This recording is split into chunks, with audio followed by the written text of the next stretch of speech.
Please stand clear of the doors. Por favor, manténganse alejado de las puertas. Hi there, everybody, and welcome to Monorail Monday, episode number 42. This is going to be the season 6 finale, and that doesn't mean that that's the end of Monorail Monday. We'll have some more Monorail Monday probably back in the fall. We'll have some, get those guests on that I've been trying to get on there. So we'll be back sometime in the fall with at least a few episodes and talk about how things are going and maybe see what's going on at Disney right now, because who knows what's going on. Everything's changing day to day with the pandemic and the virus, and every day there's a new announcement with something going on. So let's reel back a few years, go back in the old DeLorean back to the early to mid 90s for this story. This is going to be a couple of guest stories that happened when I was working in rails. So the first one is I was driving Monorail Green on the Lagoon Beam, and I pulled into the Grand Floridian, and as they were loading, and just a handful of guests loading, here comes this couple racing from inside the Grand Floridian, and this woman is just yelling and screaming. She's like probably in her 30s maybe, and her husband behind her. They come racing through and slamming into the turnstiles, because if those things aren't right, people just go running into them and they don't move, if they're clicked just one the wrong way or whatever. So she comes banging into that, and she's frantic that she's got to make this monorail. She comes jumping in to the car right behind. She's in the first car. She's right behind my cab. And as she's getting in, and she's kind of waving at me like, don't leave, don't leave, don't leave. And she climbs into the first car, and she's poking out. She's going, "We're in a hurry. We need to go now. We're in a hurry." So we're leaving in just a second. And as we were wont to do sometimes in those days, sometimes if you weren't in a hurry, if it wasn't a very crowded time of day, sometimes monorail station times would take way too long. We didn't have those little counters like they've got now in the station, where they've got the rolling counter, how long this train's been in the station. Didn't have those. We could linger in a station for 10 minutes, and if a supervisor showed up, they didn't know how long that train had been there. Most of the time everybody's trying to go, but there were some pilots or some times of day where things happened a little slower, a little more of a Frontierland kind of vibe for moving quickly. But this was in the late afternoon, early evening, really, and we were not slowed down by those occasional lazy days and lazy vibes. We were ready. I was ready to close the train up. So I said, okay, we're leaving just a second. So it got closed up. Zeb over to the Magic Kingdom, and they were getting ready to load a wheelchair. And of course there were some folks coming up from the Magic Kingdom ramp, coming up to leave the park, go to the resorts. So that we were in and out of that immediately. It was probably, I don't know, a minute and a half or so that we were in there. Usually, I don't remember exactly what our goal was, but definitely tried to be in and out in under a minute or so. But we lingered a minute and a half or so, and this lady just poked out, and she's just like, you can see her eyes are bulging, and today one might even call her a Karen. I'm sure that everybody's familiar with that term these days. But she wasn't as entitled as she was just mad frantic. And so we took off, and she, of course, before we did, she poked her head out. She's like, really, we're in a hurry. We're going to miss our dinner reservation. Oh my God, it's our anniversary. And she's just really, screaming bloody murder like the world is going to come. And she's not cussing at me as much as, at this point, as much as she's just frantic and upset that she's going to miss this reservation. And nowadays you make reservations sometimes 190 days in advance. Back then you made a reservation the day of, maybe you made it the day before, You weren't getting to make reservations 6 months out. You made them, hey, we're going to go out to dinner. So this lady was still upset. We get to the Contemporary, and now she just feels like we're dicking around with her, I think, because she got out. And the Contemporary, of course, we're inside now, so her voice can echo. So she's yelling and she's all upset. We have a reservation at 6 o'clock, and she yelled out her reservation time. I think it was like around 6 or 5:40 or something like that. And at that point, it's already past that time. It was like, we have a reservation at 5:45 and it's 5:50 now. And she hasn't even gotten on the monorail to go to Epcot yet. That's yet to come. And that's going to be a 10-minute ride, circle around the inside. And then they got to go through gate and walk to the restaurant. And and I'm sure plenty of people do it now. We would do it sometimes too. If somebody was running behind, if they give us the information, we can maybe call ahead to the restaurant and let them know, hey, we had a guest who has got stuck on a monorail, an issue. In this case, they did not get stuck on a monorail. They just left for the reservation. They had a reservation in 5 or 10 minutes from the time they decided to leave the Grand Floridian, and they weren't going to get to Epcot in 10 minutes and walk to the restaurant in that amount of time. But we could have called, but we're trying to move quickly, and they're so frantic. It wasn't going to happen. Maybe when they get to the Epcot or the Transportation Ticket Center, maybe they can do that there. But she's screaming and she starts cussing at this point. And we finally get her back into the train so we can close the doors. Nothing like hearing that ding ding and the doors start to close to get people to shut up and get back inside the train. Luckily, she also, like many who did not know about the emergency phones in all the cars, luckily she did not know about those, because I think she probably would have called and started going off. So we get to the Transportation Ticket Center, open the doors up, and instead of half jogging over, they're dressed up, so they're not really in a race down the ramp mode. And of course, they're on the hotel side, so they got to go down the ramp, across, back up the ramp. And she's yelling because she sees a monorail in the Transportation Ticket Center at the Epcot side. It's not going to wait for her. They're finishing up loading. She's got to go all the way down and around. And she's yelling. She was yelling some stuff at me. I couldn't hear exactly what she was saying. I'm sure none of it was pleasant or complimentary. I don't know what happened other than the driver on Epcot. I did hear later that from one of the folks at Epcot, they said, yeah, that we heard this lady getting off like 6:10ish or so. She got off on the Epcot platform, and she was just screaming bloody murder about how long the ramp was to get, and it's a long ramp down there. It's a long ramp from the Epcot station down to the front of Epcot, and then she was going to have to go in to the reservation. Luckily, if I remember right, she was going to the Coral Reef restaurant in the Living Seas, so it's not like she had to go to France or something like that, which would have been insane.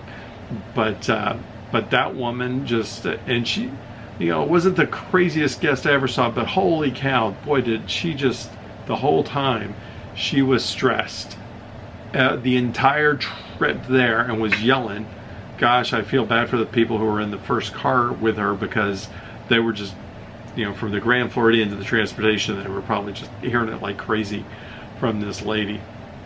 And there were no guest complaints that came of it.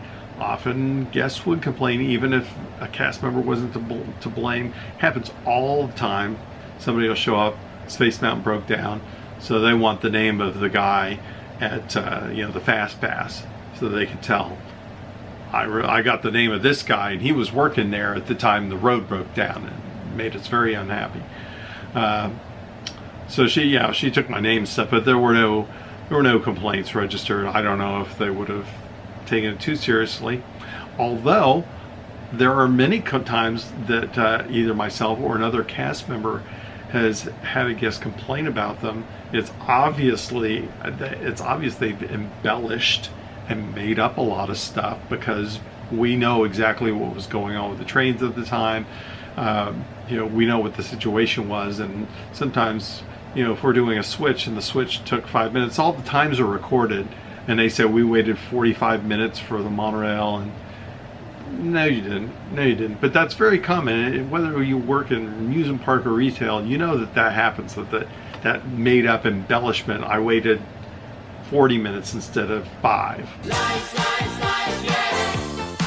10 minutes seems like an hour sometimes, sure, but that's what. So no complaints came from that. Perhaps cooler heads prevailed in the end. For the rest of that night, I felt like I could still hear. I'd be driving the train. I felt like, gosh, do I still hear her yelling in the monorail car behind me? No, that's not you. It's like PTSD echo or something from the past. So that was the one crazy guess that I had, but luckily not too bad.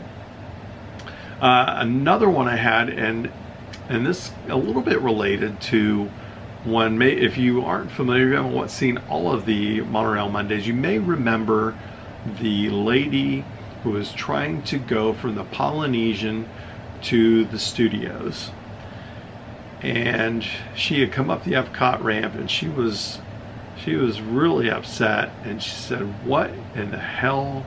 Not using those words, she used some more profane words than that.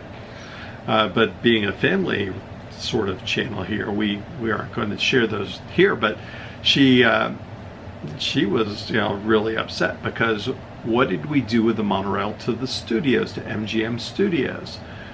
And this is whatever, 92 maybe or so. There never was a monorail to the Disney MGM Studios, but she was sure there was, and she was just ranting and raving again, and she was very upset because she thought we had a monorail that went from Epcot, from the Polynesian, directly to the studios, and why did we get rid of it? She had stayed with us about 11 months to a year prior. No, we did not build a potentially billion-dollar monorail system to the studios, and then in less than a year got rid of it with completely no traces at all. Why would that even happen? Clearly she forgot that she either took a monorail from the Polynesian to the Transportation Ticket Center, though it's always faster to walk that route. And she just got confused, and she thought she went to the studios, and she ended up at Epcot instead. Maybe she forgot she walked from Epcot to the studios. I don't know where she got in her head, but it is very common for people who don't go like every 3 months, like some of you might do. People only go every so often. They don't remember. I don't know how many times I had the Haunted Mansion or the Spooky House or something like that. They don't know what the names of these places are. They don't remember where the things went. Anyway, I digress. I'm way off tangent here. But this lady just was sure that there was a monorail from Polynesian to the studios, and of course there never has been. She went to guest services and went to complain and throw a fit because we ripped it out and I was lying to her. She definitely accused me, said I was lying to cover it up. But those people are out there. There are a lot of conspiracy theories out there. So this is a little bit in that vein, and that I was at Epcot, and somebody had just gotten off the monorail and said, I just circled this entire track of being here, and I went with you guys to the transportation center, and I came back, and now I'm back at Epcot again.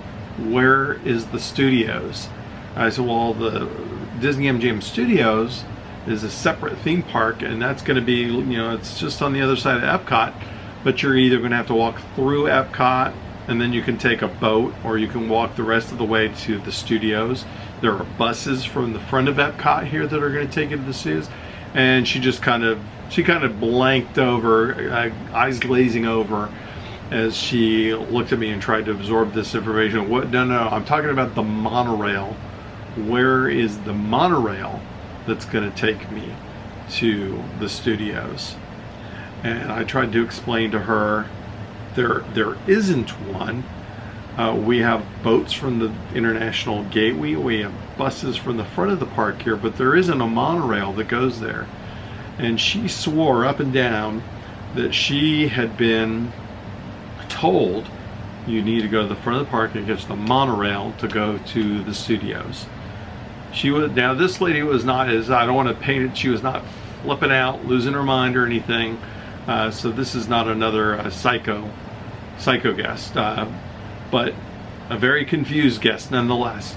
She was adamant she had been told 30 minutes, an hour ago. She swore up and down that she had been told, get on the monorail, go to the studios.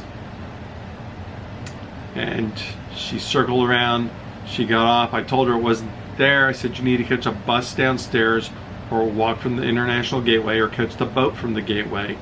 And she was just shaking her head and just, I don't believe this place is unbelievable.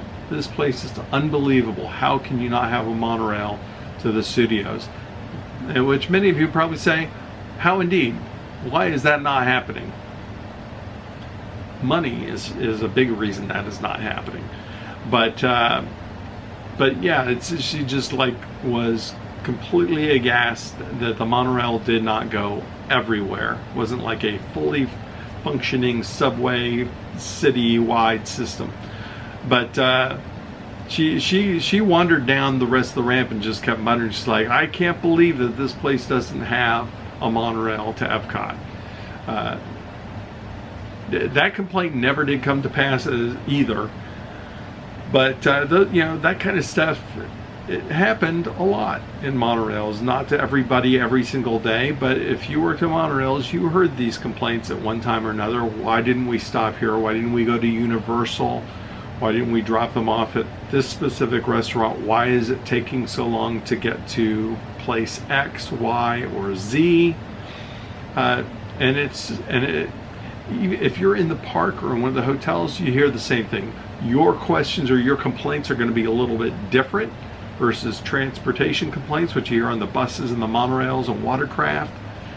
But they're there, and you know that you're gonna, if you're working at Space Mountain, you're gonna hear complaints probably about the bathrooms, about the wait, about your friend who was in line 30 minutes ago, something you might have lost on the ride. For every ride or area, there's a litany of complaints. When I worked in retail, there's a bunch of complaints for that. And I'm sure I've shared a couple of those over time as well.